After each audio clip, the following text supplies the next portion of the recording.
Saya muda lagi tapi rambut saya sudah uban, saya pakai inai, boleh atau tidak? Boleh. Ada ulama membolehkannya.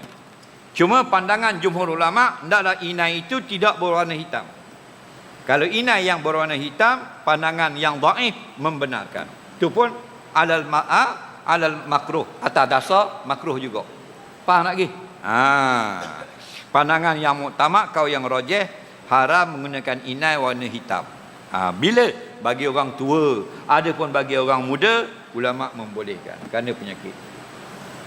Tapi kalau orang tua-tua dia dye warna hitam kerana apa? Sebab yang maslahat seperti dalam peperangan, dibolehkan.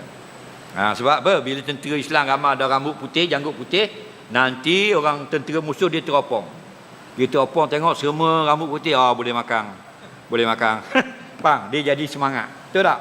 Jadi bila tengok hitam belakang rambut, padahal 200 dah umur. Faham? Dia jadi takut. Tak, itu dibolehkan. Kenapa? Kerana peperangan itu adalah tipu hela. Soalan seterusnya.